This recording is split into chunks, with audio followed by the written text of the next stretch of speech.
Y también habéis sido pioneros, como bien decías, al implementar en 2021 una jornada laboral de 4 días en la agencia. Esto suena, vamos, maravilloso, así que por favor explícanos cómo se hace. Pues con cuidado. Esto, o sea, ojo, cuidado, hay que empezar muy despacito con estas cosas. Nada, es broma. Pero no os falta razón, quiero decir. Bueno, esto, ¿de dónde nace la jornada laboral o por qué nuestro interés en esa jornada laboral de 4 días? Bueno, primero y lo más importante. Es mi hermano Fernando, que, como digo yo, vino con un libro debajo del brazo. Por supuesto, la parte de metodologías, etcétera, etcétera, pero sobre todo, Fernando es muy lector, pero es muy lector y muy reflexivo sobre lo que lee, y además, por un tiempo largo, él estuvo dándole muchas vueltas a iniciativas que ya empezaban a tener peso en el mundo. Hablamos del año 2008, 2009, que tenía que ver con cómo lo que empezó con un móvil en nuestras manos, un móvil, un smartphone, que imagínate, 2007 es la popularización una vez que Apple lo lanza y el resto lo copia, ¿no?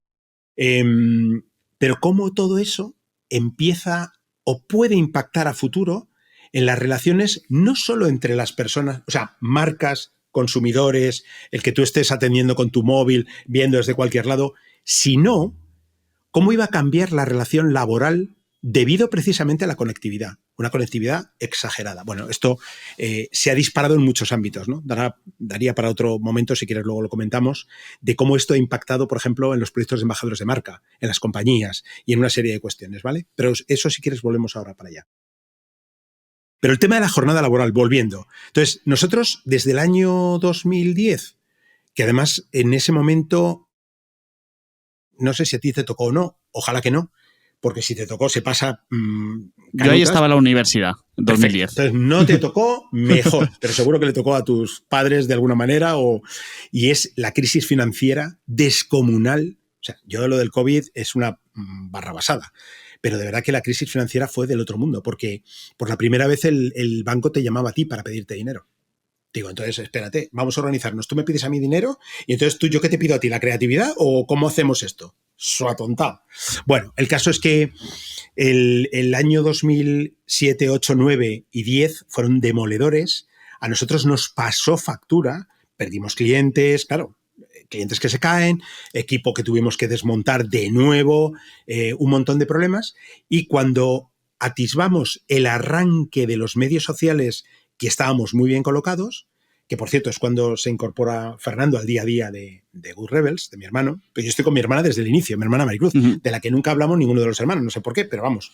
Oye, por muy mal, hay que darle piado entonces ahora. No, es que ella tiene cierta querencia por la invisibilidad, pero bueno, que yo se la respeto, ¿eh? Pero lo que quiero decir es que yo estoy con mi hermana Maricruz, bueno, que no hemos hablado de los inicios, luego eso lo retomamos, si es que hay pie a ello. Pero Fernando sí se incorpora en el 2010 y ahí se incorpora simplemente porque con un olfato de primera división dice, oye, estáis muy bien colocados, estáis muy bien no sé qué. Además, él justo acaba de salir de un proyecto en el que estaba que no funciona por el tema de la crisis financiera y se pone todo en común, ¿no? Entonces, ahí rápidamente nos dimos cuenta de que llamaban a la puerta a los proyectos. Por ejemplo, Telefónica, Movistar es uno de los paradigmáticos. Cuando se nos iba a nosotros a ocurrir que alguien en Movistar se iba a fijar en estos desarrapados, recién salidos de una crisis financiera, y que simplemente ocurría que tenían un blog que todo el mundo leía, pero mira tú qué te digo, o sea, más gente tenía ese tipo de blogs. Y nos damos cuenta a los primeros compases de que necesitamos mucho talento para poder empezar a abordar proyectos porque empiezan a concatenarse. Uno haces uno, el otro tal, el otro te conoce, el otro habla, el otro no sé qué. Y coño, no tenemos dinero. ¿Qué decir? No tenemos dinero. O sea, vamos a ver, no debíamos dinero a nadie, pero había dinero de curso legal, pero no había suficiente dinero para poder contratar a todo el talento que de manera exponencial estabas empezando a necesitar.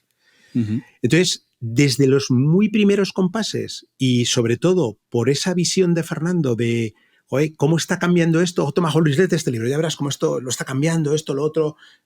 Nos dimos cuenta de la importancia que empecé a tener eso que se ha dado en llamar el salario emocional.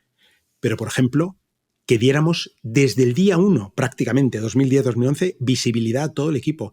Que fomentáramos que estuvieran presentes en LinkedIn, que fomentáramos que estuvieran presentes en las redes sociales, que pudieran participar en eventos, en vez de ir siempre en los de siempre, el fundador y el otro y el hermano y el sum sum corda, empezábamos a dar visibilidad a la gente. Y eso tuvo un impacto tremendo, porque es verdad que a igualdad de dinero, ellos tenían aquí más ventajas. A diferencia de dinero, si sobre todo era muy por arriba, pues no había tal ventaja, claro. Esto era imposible de evitar, ¿no? Pero en gran medida evitamos, primero, conseguimos tener la incorporación de personas que necesitábamos y en la medida de lo posible evitábamos la rotación tan elevada que normalmente solemos tener un sector como el de las agencias de comunicación creatividad. Bueno, pues de esos polvos, como se suele decir, estos lodos. Hemos ido incrementando paso por paso todos los elementos que nos parecía que estaban dando muy buen juego, salarios públicos, vacaciones ilimitadas, una cosa que llamamos Outlook, que no es más ni menos que una rendición de cuentas anual que se hace, donde se explica céntimo a céntimo cómo va la compañía. Imagínate que tú eres, no es el caso, pero fueras un becario que has entrado ayer y hoy tenemos esa reunión y tú estás allí sentado y estás viendo punto por punto cómo va la compañía. Entonces, hemos ido incrementando todo aquello que nos parece que aplica la transparencia y tal, y en un momento determinado, pues la jornada de 4 días fue una vuelta de tuerca más. Ya sabes que España es un país de jornada intensiva en verano, pero, por ejemplo, la jornada intensiva no existía en Gran Bretaña, que estábamos, en Brighton. Tampoco existía, por ejemplo, en Latinoamérica, donde también estábamos. Entonces nos parecía que jugar a la jornada intensiva era una ventaja para un equipo de España, pero que no podía ser replicado en otro lado, dándole vueltas a cómo podíamos hacer algo que compensara eso, porque es verdad que había gente a favor de este tema.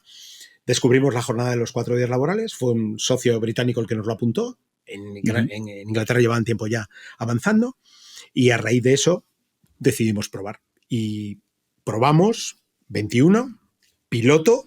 Ahora te cuento ya cómo lo hacemos.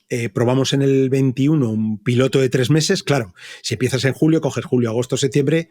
Honesta y sinceramente, son los meses para hacer pilotos. No, o sea, no debes hacerlos en las campañas de Black Friday, no ni deberías, Navidad, no es conveniente. Entonces, la cuestión es que aquello funcionó. Ahora, si quieres, te cuento un poco más los entresijos de a qué nos enfrentamos. Aquello funcionó.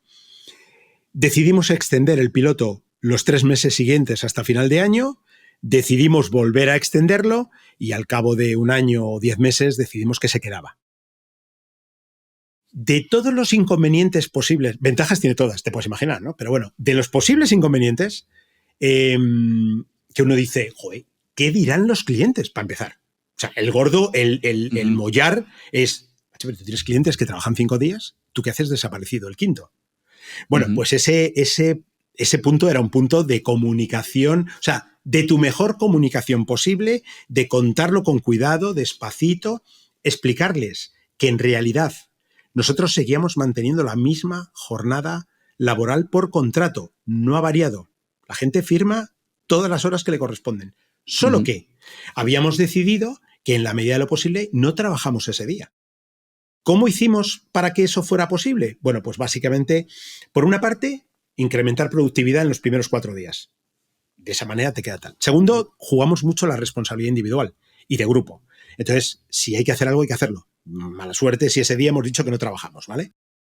Y tercero, si un cliente tiene alguna urgencia, primero nos lo comunica anticipadamente. Segundo, ya hemos dejado a alguien o alguienes pendientes de lo que necesiten, que a lo mejor son simplemente, oye, mira, es que nos pasa esto, hemos lanzado una nota de prensa, lo que sea.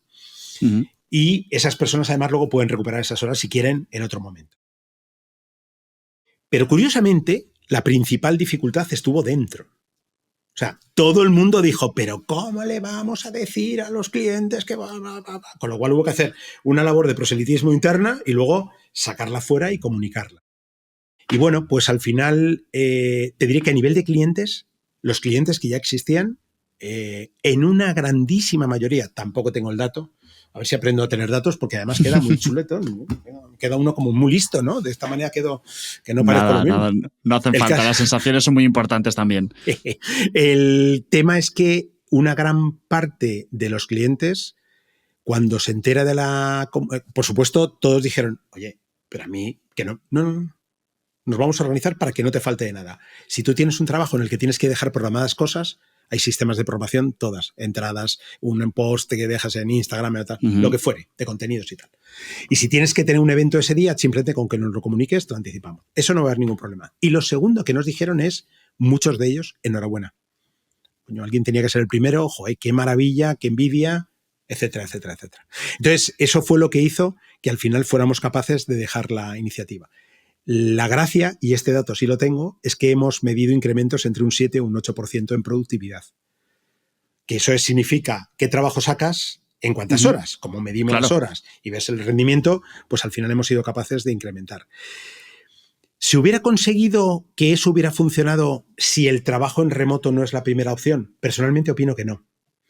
Porque lo que te proporciona el trabajo en remoto es que las horas que estés dispuesto a trabajar a diario, que nosotros no pedimos más que las que corresponden, las puedas organizar como tú mejor te parezca. Si eres una persona que tienes que hacer 1 hora de desplazamiento a la oficina, tu primera hora, primero se le has quitado tu vida personal para poder llegar a la hora que más, tampoco tenemos horarios, ni entradas, ni leches, ni nada. Pero bueno, pero más o menos todo el mundo pues termina organizándose y demás, ¿no? Y segundo, y no menos importante, si tú tienes que saltar de un lado a otro, todo se complica. Otra de las cosas que lo ha facilitado es que hoy el negocio B2B, o sea, nosotros o vosotros, por ejemplo, a vuestras empresas, muchísimo de la comunicación se hace por videoconferencia. Antes del COVID, te la pasabas en un taxi. Si tenías que hacer 3 presentaciones de credenciales en el día o tenías 3 reuniones, buena suerte con el encaje de bolillos. Los taxis se llevaban la mayor parte del tiempo, o tu coche, o me tengo que ir allí, o tengo que volver, y entre medias no podías contestar ni un puñetero correo, con perdón. Sin embargo, ahora todo eso ha facilitado que en un momento determinado, pues oye, que sí, que te la pasas todo el día en una pantalla o esto o lo otro, bueno, pero a cambio, tu viernes dispones de él como quieras. Te da la flexibilidad, ¿no? De hecho, cuando me has dicho de la productividad, al final yo creo que también últimamente eso, se está hablando mucho de esta jornada de 4 días, se empieza a plantear. Yo creo que lo que has dicho de los clientes que os dieron las gracias, probablemente también por el tamaño de empresas con el que empezáis a trabajar, creo que también este reto se les está planteando y es fantástico tener alguien con quien poder decir, oye, ¿cómo lo estáis haciendo vosotros? Y encima poder ver de primera mano que nada cambia, no ocurre nada, o al revés, que incluso mejora, ¿no? Esto me recuerda a la famosa ley de Parkinson, que una tarea se dilata tanto tiempo como disponible tienes para hacerla, y yo creo que al final es que es normal, 8 horas de lunes a viernes, etcétera. Hay muchos momentos seguramente de, oye, es que yo ahora no puedo hoy con mi día y estoy más relajado, o la famosa procrastinación, ¿no? De esta forma es como ostras, pues yo creo que prefiero apretar el culo, con perdón, ¿no? Y sacar todo, porque me encantaría poder disfrutar de ese viernes, irme al gimnasio a recoger a mi hijo, a lo que toque, ¿no? Como resumen, Juan Luis, ¿qué necesita una agencia para poder plantarse a trabajar 4 días por semana? Pues hombre, mira, no me digas cómo, pero terminé... pequeño inciso para hablar de mi libro, nada de broma, pero verás, la gente de Videocation, a los que no conocía, pero les conocí por Jaume Gurt, que estaba... una persona muy ligada al tema del mundo de recursos humanos, que ha estado un tiempo impulsando la iniciativa, ahora ya no está allí. Me puso en contacto con la gente de Videocation, con su equipo, y me dijeron, oye, es que queremos hacer un curso sobre la jornada laboral de 4 días. Bueno, en ese curso lo desgrané todo. No sé si soy capaz de hacerte un resumen, pero básica y fundamentalmente es que el punto, yo diría que por encima de todo, afuera, aparte de jornada en remoto, o sea, remoto, trabajo remoto, no, teletrabajo como, y estas cosas, por encima de todo, tienes que tener una estructura de compañía donde la horizontalidad y la responsabilidad sean lo que priman.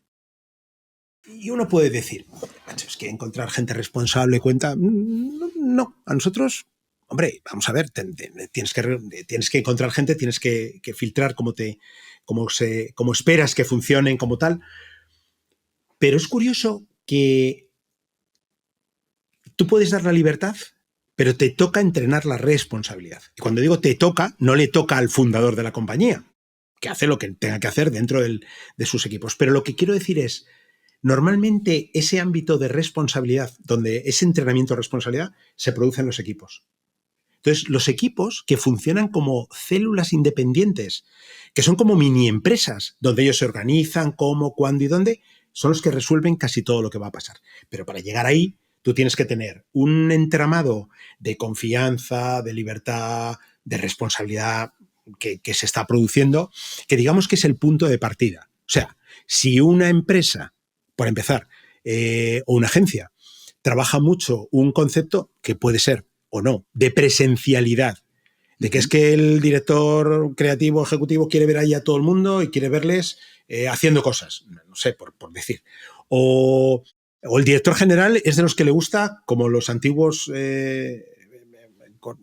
iba a decir generales romanos, pasearse entre la tropa, ¿no? Que esto es un clásico. Pero claro, pillas una oficina, está vacía y dices, pues es que no me siento ni jefe ni me siento nada, ¿no? Entonces, si tú tienes una serie de componentes ahí en esa zona de cultura de compañía que no los tienes afinados, yo diría que ese es el punto de partida imprescindible.